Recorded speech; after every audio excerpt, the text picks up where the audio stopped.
Good afternoon. आज के video में हम नया चैप्टर स्टार्ट कर रहे हैं, चैप्टर नंबर 9, जिनका नाम है निर्भय बनो, और उनके लेखक है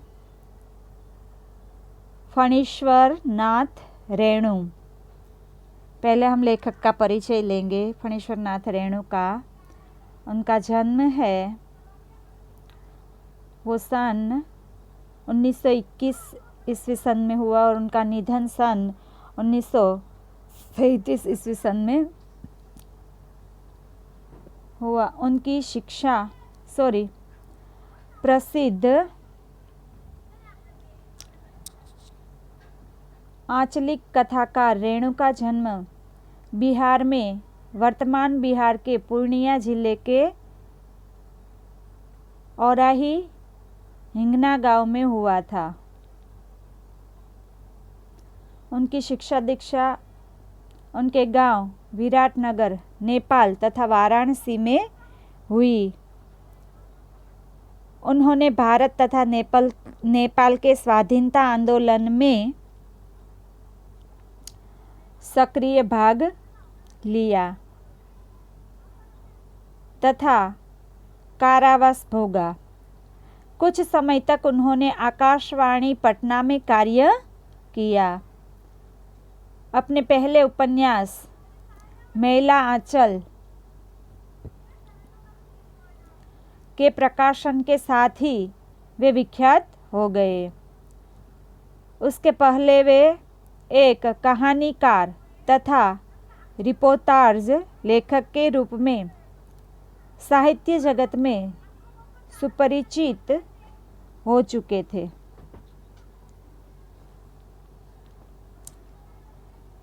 आगे रेणु जी की रचनाओं में उनका जीवन अनुभव मुखरता है। जीवन की कुरूपता को मानवीय सहृदयता तथा पूर्ण तटस्थता के साथ उन्होंने अपनी रचनाओं में व्यक्तिगत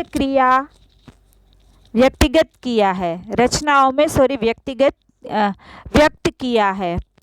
उनकी भाषा में लोक बोलियों के शब्दों का प्रयोग ध्यानाकर्षक है।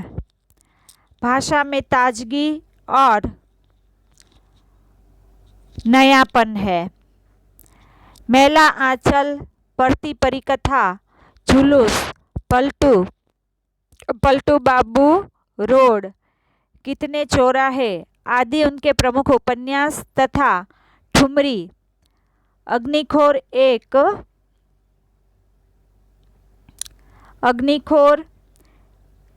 आदि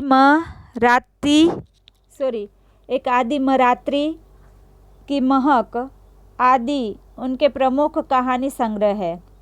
भारत सरकार ने उन्हें पद्मश्री की उपाधि से सम्मानित किया था।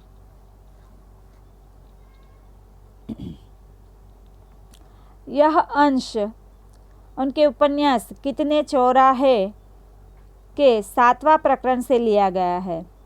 विद्यार्थी जीवन में ही मानवीय सामाजिक मूल्यों के प्रति कथानायक मनमोहन का कैसे झुकाव होता है, इस अंश में उसका चित्रण है।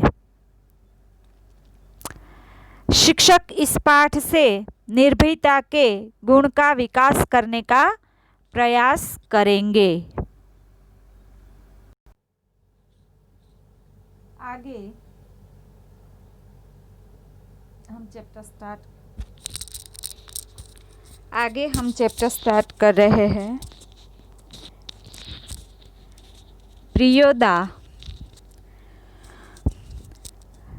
प्रियव्रत राय मैट्रिक में पढ़ता है। स्कूल के सभी लड़के और मास्टर उसको प्यार कहते हैं। स्कूल ही नहीं, उस छोटे से कस्बे में उसको प्रायः सभी जानते हैं। हर रविवार की सुबह बगल में झोली लटकाकर सन्यासी आश्रम के लिए मुठिया वसूलने निकलता है। कभी अकेला, कभी साथियों के साथ। स्कूल का कोई छात्र या शिक्षक बीमार पड़ा कि प्रियोदा अपनी टोली के साथ उसके घर पर हाजिर। जब तक रोगी भला चंगा न हो जाए, उसका दल सेवा में जुटा रहता है। रोबी और कालू प्रियोदा के दल में है। उन लोगों ने मनमोहन को भी अपने साथ प्रियोदा के दल में शामिल कर लिया। ये लोग जो थे, प्रियव्रत राय मैट्रिक में पढ़ रहा था, उनका पूरा नाम था प्रियव्रत राय। तो ये लोग क्या करते थे,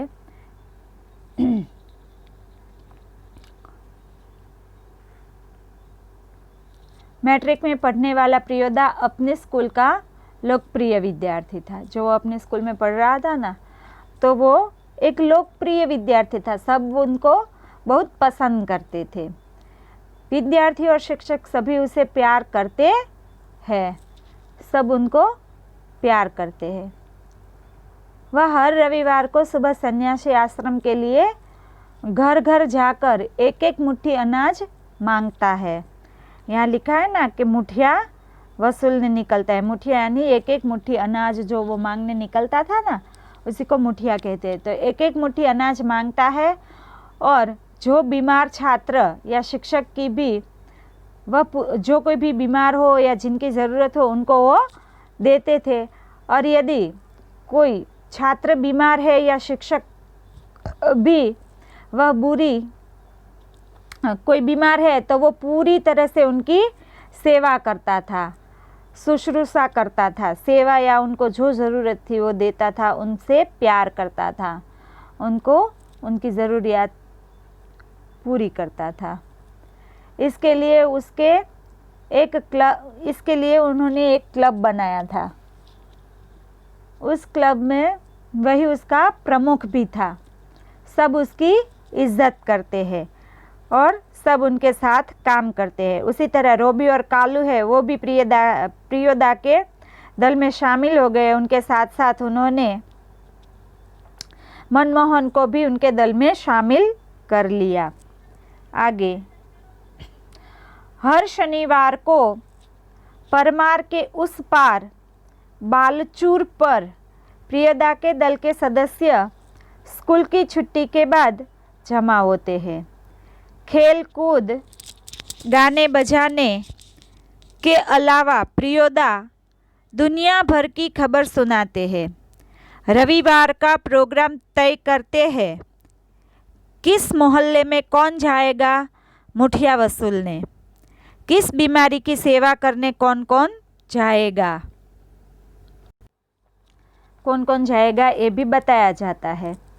उस दिन मनमोहन का परिचय देते हुए कालू ने कहा था, प्रियोदा, यह मोना मनमोहन खूब तेज लड़का है, क्लब का सदस्य होना चाहता है।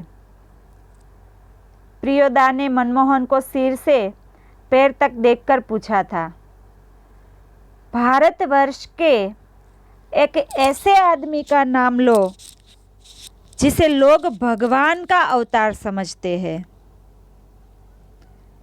महात्मा गांधी। ठीक है, तुम पढ़ लिख कर क्या बनना चाहते हो? प्रियोदा का दूसरा सवाल। मनमोहन चुप रहा, फिर बोला, वकील। सभी ठट्ठा कर हंसे, लेकिन प्रियोदा गंभीर ही रहे। बोले, ठीक है, बीमार लोगों की सेवा करना जानते हो? सीख लेंगे। शाबाश। यदि रोगी हैजा से पीड़ित हो। मनमोहन चुप रहा, क्योंकि हैजा के नाम से ही उसे डर लगता है। गाना जानते हो? जी। तैरना?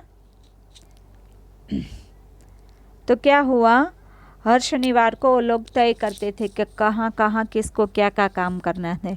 हर शनिवार को प्रियोदा के दल के सभी लोग परमानंद नदी के उस पार बालचूर, यानी जो तटीला किनारा होता है ना, रेती वाला, उस रेती नदी का जो किनारा है, तट है, उसको बालचूर कहते हैं। वहाँ सब इकट्ठे होते थे, बालचूर नामक स्थान पर एकत्र होते हैं। तो ये नदी के तट पर जहाँ रेतील वाला था वहाँ सब इकट्ठे होते थे। वे खेलते कूदते हैं और रविवार का कार्यक्रम तय करते हैं। किसे कौन सा काम दिया जाएगा यह भी वो लोग यहाँ बताते हैं और फिर सब लोग वहाँ जाते हैं। फिर उनके दल में मनमोहन, कालू, मोना मनमोहन का छोटा नाम था मोना नामक लड़के को क्लब का सदस्य बनाने के लिए लाता है। कालू है उसको लाता है और कहता है कि ये मोना है। प्रियदा उससे कई सवाल पूछते हैं, जैसे किस आधुनिक नेता की लोग भगवान का अवतार मानते हैं। उनको ये सवाल पूछा जाता है, जैसे कि किस आधुनिक नेता को लोग भगवान का अवतार मानते हैं, तो वो तुरंत उत्तर देता है कि गांधी जी। पढ़ लिख कर तुम क्या बनना चाहते हो? प्रियदा फिर से उनको एक सवाल करते हैं, तो फिर उत्तर देता है कि वकील। और ये वह सुनते हैं तो ज़ोर ज़ोर से हंसने लगते हैं उनका ये आंसर सुनकर। बीमार लोगों की सेवा करना जानते हो? फिर उनसे एक सवाल किया जाता है, तो वो कहता है कि जानता नहीं तो सीख लूँगा, अभी नहीं आता है तो मैं सीख लूँगा। और फिर एक और सवाल होता है, यदि रोगी हैज़ा पीड़ित हुआ तो इसका प्रश्न उनके पास नहीं है। मोना चुप रहा क्योंकि वह हैज़े से डरता था। मोना गाना जानता था परंतु तैरना उसे नहीं आता था। उसको ये भी पूछा गया है कि तैरना, पर वो नहीं जानता था। गाना तो वो जानता है, जी कहता है, फिर तैरना तो वो नहीं जानता है। अब आगे 35 पे, जी नहीं। प्रियोदा ने सूर्यनारायण नामक सदस्य से कहा, सूरज, मोना तैरना नहीं जानता, सीख जाएगा। एक दिन उठाकर पानी में फेंक दूंगा, खुद तैरने लगेगा। सभी हंसे। सूर्यनारायण पढ़ने में कमज़ोर है, लेकिन शरीर उसका मजबूत है। रोज 100 दंड बैठक करता है। उसके साथी सूरज पहलवान कहते हैं। उसके साथी उसको क्या कहते हैं? सूरज पहलवान कहते हैं। उसको दल के सदस्य को तैरना सिखाना उसी का काम है। उस दिन सभी ने नए सदस्य मोना यानी मनमोहन से गीत सुनने की इच्छा प्रकट की। मनमोहन पहले लजाया, किंतु जब प्रियोदा ने आग्रह किया तो उसने खखार कर गला साफ किया। कौन गीत गाए वह? उसने शुरू किया, राम रहीम न जुदा करो भाई, दिल को सच्चा रखना जी। वो ये गीत सुनाता है। क्या करता है? जब क्या हुआ कि क्लब की शुरुआत हुई ना, तो क्लब का एक सदस्य सूर्यनारायण है, वह पढ़ाई में कमज़ोर है परंतु शरीर से वो बहुत ही मजबूत था।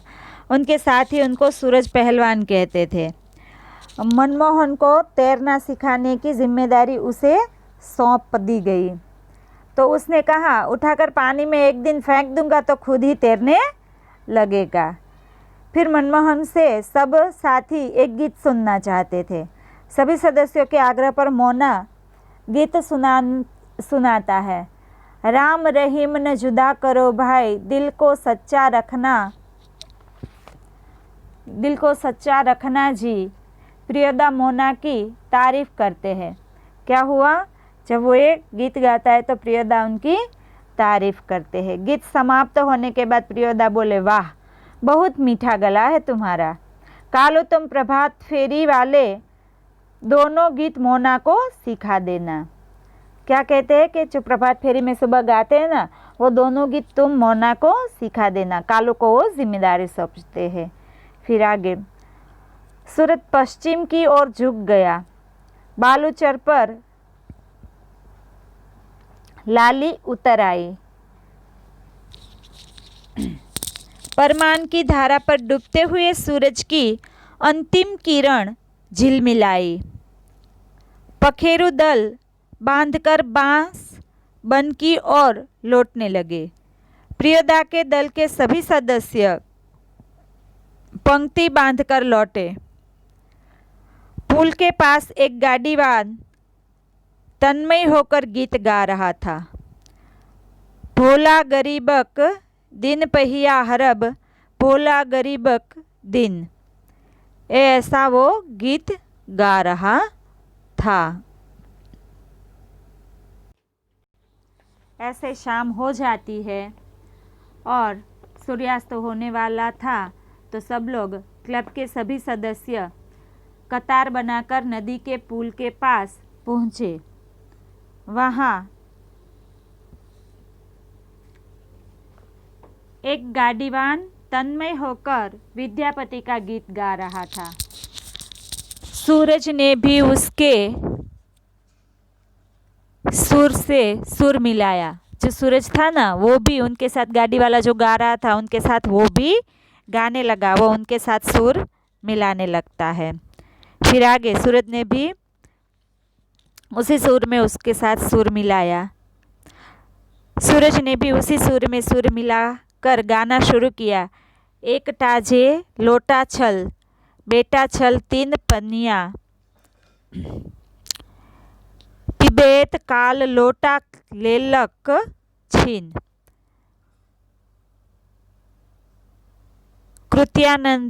कृत्यानंद झा ने कहा, विद्यापति की लाचारी है। लाचारी? लाचारी? टटठाय। बालूचर के उस पार से किसी ने फायर किया। एक पखेरु बालू पर गिरकर छटपटाने लगा। उसका जोड़ा विकल होकर बहुत देर तक रोता रहा। मटमैली अंधकार में एक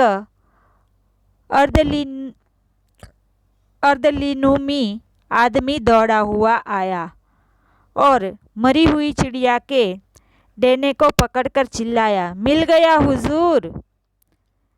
इब्राहिम बोला, सब डिप्टी साहब का अर्दली है, साला भारी खचड़ा है। प्रियदा के मुंह से अचानक निकला, हाल्ट। उसी समय डिप्टी साहब ने फायर कर चिड़िया के जोड़े से एक को नीचे गिरा दिया। उसका अर्दली दौड़ता हुआ, उसका जो नौकर होता है ना उसको कहते हैं अर्दली, वो दौड़ता हुआ वहाँ आता है।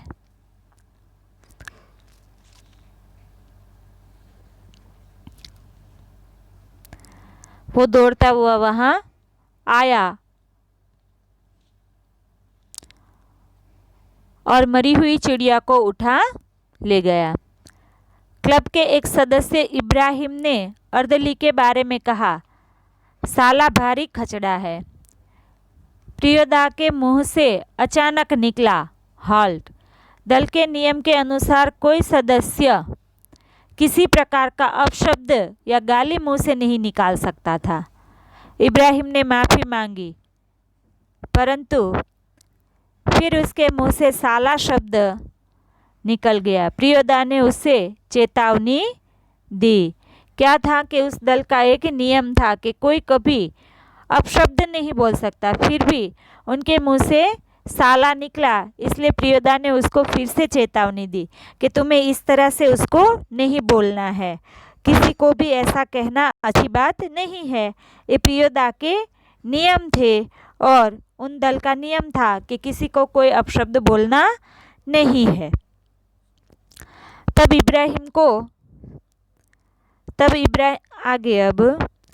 इब्राहिम को अपनी गलती का एहसास हुआ। दल का नियम है, कोई सदस्य किसी किस्म का अपशब्द या गाली मुंह से नहीं निकालेगा। इब्राहिम ने तुरंत सिर झुकाकर दल के नायक प्रियदा और सदस्यों से माफ़ी मांग ली। बात यह है कि साले ने सभी हंसे। प्रियदा ने गंभीर होकर कहा, इब्राहिम, यह तुम्हारी 8वीं गलती है। 10 होते ही हम तुम्हारे साथ नहीं रहेंगे। इब्राहिम ने पूछा, लेकिन सरकारी अफसरों को गाली देने में क्या हर्ज है? तुम्हारा मुंह खराब होगा, उनका कुछ भी नहीं बिगड़ेगा। मगर वे जो गाली देते हैं, वे ही क्यों, बहुत लोग गालियाँ बकते हैं। नहीं प्रियोदा, आप इब्राहिम को नहीं समझा सकिएगा। वह महीन बात देरी से बुझता है। मैं समझा देता हूँ। देखो इब्राहिम, यदि क्लब का मेंबर रहना है तो इसके रूल्स को मानना होगा। नियम है कि कोई सदस्य आपस में बातचीत के सिलसिले में भी कोई खराब शब्द नहीं बोलेगा। जानते हो ना? बस बात खत्म। सहुआयन धर्मशाला के पास आकर सभी ने एक दूसरे से विदाई ली। कालू ने कहा, मोना तू रास्ते में डरेगा? मैं जानता हूँ, चल मैं पहुँचा दूँ। क्या हुआ? सब वहाँ से निकले। गाली और अफसर वो लोग तो बोलते ही रहते हैं। तो इब्राहिम का तर्क था कि जब अफसर लोग गाली देते हैं तो उन्हें गाली देने में क्या हर्ज है, हम क्यों नहीं दे सकते? वो हर किसी को गाली दे सकते हैं। तब क्लब के नियम की याद दिलाकर इब्राहिम को शांत कर दिया कि हमारे क्लब का नियम है कि हर कोई, अगर तुम्हें हमारे क्लब का मेंबर बने रहना है तो हमारे क्लब के अंदर कोई किसी को कोई ऐसा शब्द अपशब्द किसी को नहीं बोलेंगे, और हमारा नियम है, इसलिए तुम भी नहीं बोलोगे। सहुआइन धर्मशाला के पास आकर सब एक दूसरे से विदा लेते हैं और सब अपने अपने घर जाते हैं। और मोना तू रास्ते में डरेगा, ऐसा कालू उनको कहता है और कहता है कि चल मैं तुझे पहुंचा देता हूँ, और वो उसको पहुंचाने जाता है। फिर आगे प्रियदा ने कहा, मोना डरता है? मैं उसे पहुंचा दूंगा, तू घर जा कालू। रास्ते में प्रियोदा चुप रहे। एक सुनी जगह आकर रुक गए। सड़क के दोनों ओर बड़े बड़े पीपल के पेड़, दोनों ओर बहुत दूर तक खंडर और मैदान। पास के एक उजड़े हुए मकान की ओर इशारा कर प्रियोदा ने कहा, जानते हो इस घर में कभी मुर्दों की चीरफाड़ होती थी। पोस्टमार्टम हाउस था यह, इसीलिए लोगों को डर है कि आसपास के पेड़ों पर भूत पिशाच किल करते रहते हैं। मैदान में प्रेत योनि नाचती है। संतालियों की तरह झुंड बांध कर। क्यों डरने लगा? अकेले यहाँ आ सकते हो? जी नहीं। प्रियोदा हंसे, बोले, देख मोना, भूत प्रेत ऐसे आदमी को कभी नहीं तंग करता जो 10 काम करता हो। तुम्हारी उम्र में मैं भी डरता था। मेरे गुरु महाजन ने मुझसे हंसकर कहा कि 10 का काम करने वाला तो खुद भूत होता है। उसको भूत क्या कर सकता है? चलो शुरू करो। तो वह गाना राम रहीम न मोहन गाने लगा। राम रहीम न जुदा करो भाई, दिल को सच्चा रखना जी। यहाँ तक ये पाठ समाप्त हो जाता है। और इसी तरह मोना को छोड़ने के लिए प्रियोदा है वो खुद जाते हैं। मनमोहन सुने रास्ते से जाने में डरता था, इसलिए प्रियोदा उसके साथ चलता है, उसको छोड़ने के लिए वो जाता है। रास्ते में एक सुना खंडर और उजड़ा हुआ मकान देखता है तो प्रियोदा उसको बताते हैं कि यहाँ तुम्हें डर लगता है, यहाँ पहले पोस्टमार्टम हाउस था। जो लोग मर जाते हैं उनका पोस्टमार्टम करते हैं ना, तो कि ये उसका हाउस था और सब मुर्दों की यहाँ चीरफाड़ होती थी, इसलिए सब लोग डरते हैं कि यहाँ मुर्दे होते हैं, भूत पिशाच होते हैं और वो डांस करते हैं, ऐसा नाचते हैं, पेड़ से लटकते रहते हैं, ऐसा होता है। तो वो उनको उजड़ा हुआ मकान मिला जो पहले पोस्टमार्टम हाउस था। लोग मानते थे कि वहाँ भूत पिशाच रहते और प्रेत योनियाँ नाचती है। यह जानकर मोना डरने लगा। जब प्रियदा को लगता है कि मोना डरता है तो वो प्रियदा को कहते हैं कि तुम वो वाला गीत शुरू कर दो। 10 काम करने वाला लोग कभी किसी से नहीं डरता, भूत पिशाच तो उनसे ही डरते हैं, वो खुद ही भूत बन जाता है। क्योंकि मेरी गुरुजी ने मुझे कहा था कि 10 काम करने वाला व्यक्ति है उसको कभी कोई दिक्कत नहीं होती और उनको कभी कोई परेशान नहीं करता, इसलिए तुम्हें कभी डरना नहीं चाहिए। और उनसे वो उनका गीत है वो शुरू करवाते हैं और वो दोनों आगे निकल जाते हैं। यहाँ ये चैप्टर समाप्त होता है। इस चैप्टर से हमें यही सीखना है कि हमारे जीवन में कभी हमें डरना नहीं चाहिए, हमेशा निर्भय बनकर रहना चाहिए, क्योंकि जो निर्भय बनकर जीते हैं उनको कभी कोई भूत पिशाच तो क्या कोई भी उसको परेशान नहीं करता। वो 10 अच्छे काम करता है तो उनके साथ हमेशा अच्छा ही होता है, वो किसी का बुरा करता ही नहीं तो उनके साथ कभी बुरा नहीं होगा। इस तरह हमें जीवन में हमेशा निर्भय बनकर रहना चाहिए। हमारे लेखक भी यही कहते हैं, फणीश्वरनाथ रेणु ने यही कहा है कि जीवन में हमेशा निर्भय बनकर जीना चाहिए। कभी किसी बात का डर रखकर जीना अच्छी बात नहीं है। डरने वाले को लोग और ज़्यादा डराते हैं, इसलिए डरना नहीं चाहिए, हमेशा निर्भय ही बनकर रहना चाहिए और इसी तरह जीवन जीना चाहिए। अब आगे है इस पाठ की एक्सरसाइज। हम सीधा स्वाध्याय करेंगे। स्वाध्याय में निम्नलिखित प्रश्नों के उत्तर दीजिए। पहला क्वेश्चन है और क्वेश्चन 1 का पहला क्वेश्चन है, प्रियोदा को सभी लोग क्यों प्यार करते हैं? तो इनके आंसर यहाँ पर है। प्रियदा को सभी लोग प्यार करते हैं। क्यों प्यार करते हैं? तो कि प्रियदा बहुत सेवाभावी लड़का है। प्रत्येक रविवार को वह सन्यासी आश्रम के लिए मुठिया वसूलने निकलता है। स्कूल का कोई छात्र या शिक्षक बीमार हो जाए तो वो प्रियोदा अपने साथियों के साथ उसकी देखभाल के लिए पहुंच जाता है। वह तब तक उसकी सेवा करता है जब तक वह पूरी तरह भला चंगा नहीं हो जाता। अपने साथियों के साथ प्रियोदा बहुत आत्मीय व्यवहार करता है। वह उनके गुणों को विकसित करता है और उन्हें निर्भय बनाता है। किसी के बारे में अपशब्द बोलना उसे पसंद नहीं है। इस प्रकार प्रियोदा की सेवा भावना तथा स्नेहपूर्ण स्वभाव के कारण उसे सब लोग प्यार करते हैं। अब आगे क्वेश्चन नंबर 2,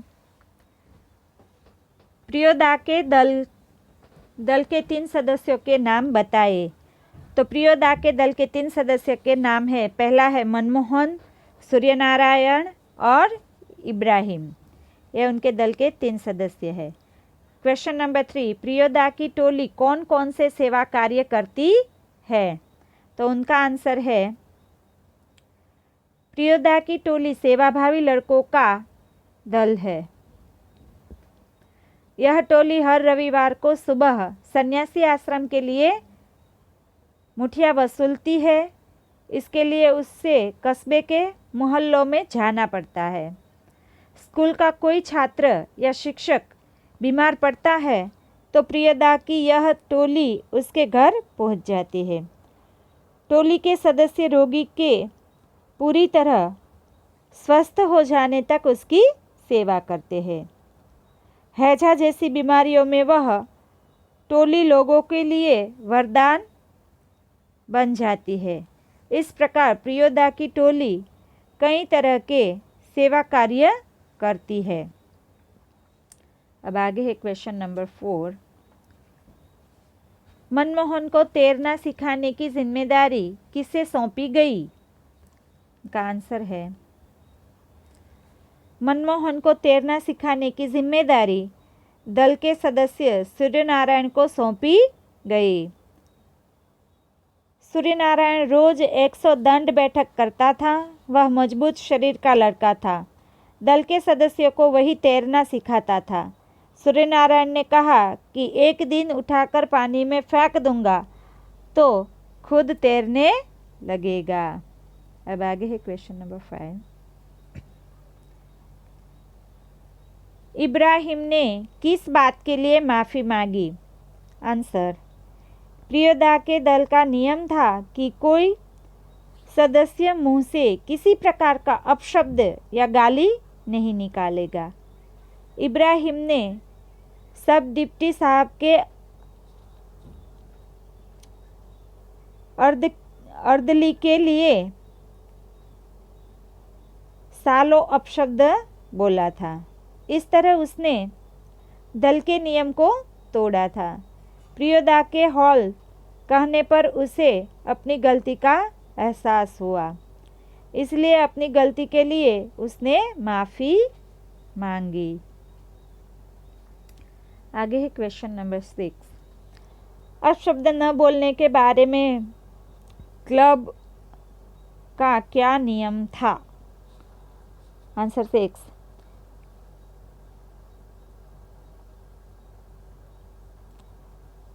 प्रियोदा वाणी के शिष्टाचार को महत्व देता था, इसलिए उसने यह नियम बनाया था कि दल का कोई सदस्य किसी प्रकार का अपशब्द या गाली अपने मुंह से नहीं निकालेगा। अपशब्द या गाली देने पर हॉल्ट बोलकर उसे चेतावनी दी जाती है। इससे अधिक बार अपशब्द या गाली मुंह से निकलने पर क्लब के सदस्य उसका साथ छोड़ देते हैं। अब आगे क्वेश्चन नंबर 2 उनका पहला क्वेश्चन है। प्रियोदा के दल के सदस्य शनिवार की शाम को कहाँ पर एकत्र होते हैं? आंसर, प्रियोदा के दल के सदस्य शनिवार की शाम को परमान नदी के उस पार बालचूर पर एकत्र होते हैं। दूसरा क्वेश्चन, स्कूल की छुट्टी के बाद सभी सदस्य मिलने पर क्या करते हैं?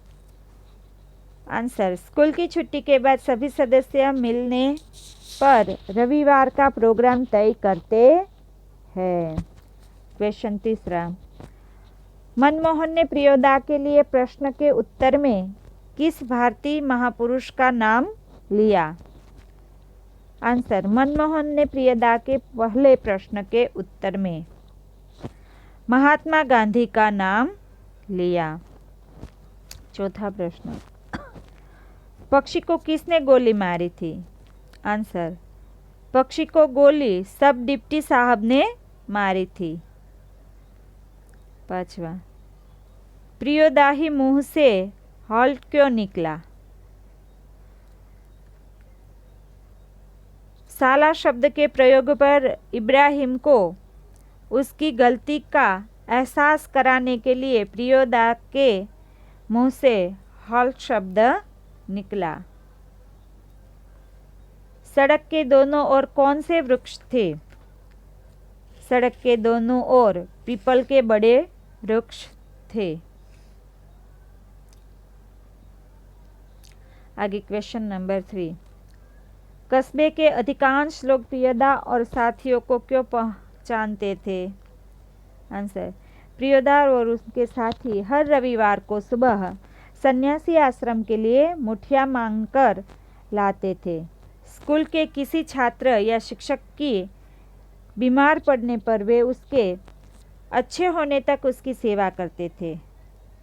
उनके इसी सेवा भाव के कारण कस्बे के अधिकांश लोग प्रियोदा और उसके साथियों को पहचानते थे। आगे दूसरा क्वेश्चन, प्रियोदा की टोली शनिवार को स्कूल से छूटने के बाद क्या करती है? तो आंसर, शनिवार को स्कूल के छूटने के बाद प्रियोदा की टोली बालचूर पर जमा होती है।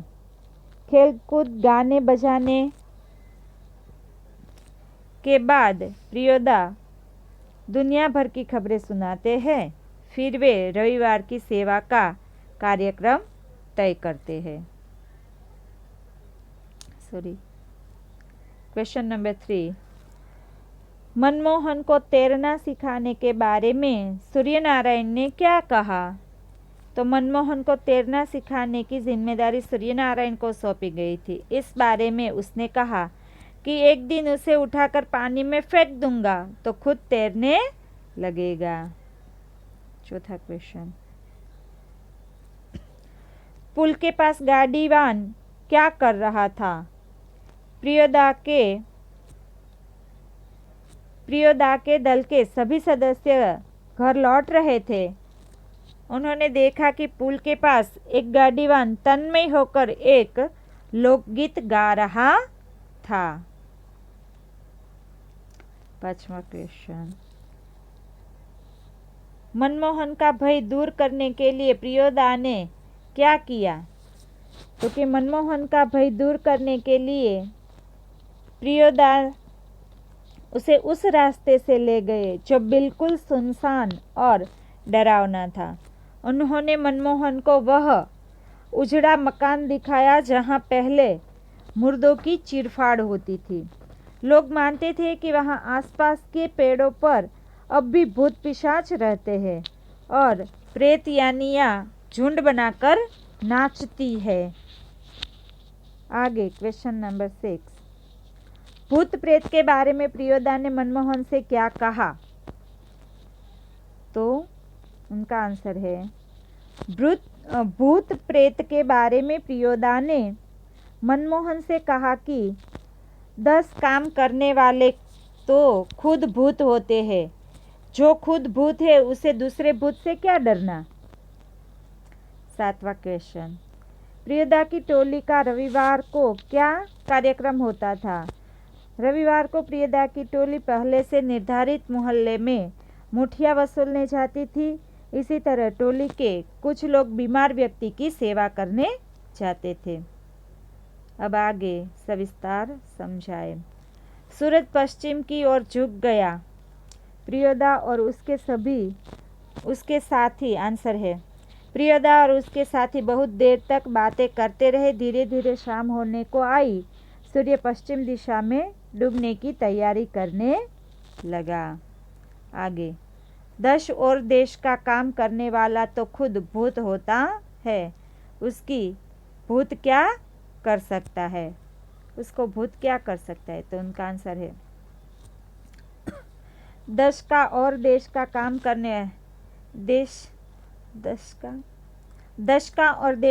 करने वाले को समय असमय यहाँ वहाँ जाना पड़ता है। वह न दिन देखता है न रात। जो करता है उसे करने चल पड़ता है। कहीं पर भी और किसी भी रास्ते से जाने में वह नहीं डरता। इस तरह वह खुद भी भूत बन जाता है। तुमको भी 10 और देश का काम करने के लिए इस तरह भूत बनना है। इसलिए तुम्हें निर्भय बनना चाहिए। तीसरा क्वेश्चन, राम रहीम ने जुदा करो भाई दिल को सच्चा रखना जी। इसका आंसर, राम और रहीम दोनों एक ही ईश्वर के 2 अलग अलग नाम है। दोनों को अलग अलग समझना भूल है। मन की पवित्रता जरूरी है। मन पवित्र हो तो राम और रहीम का भेद अपने आप मिट जाता है। आगे चौथा क्वेश्चन,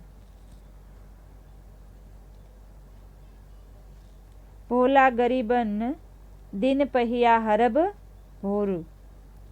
यह उद्धव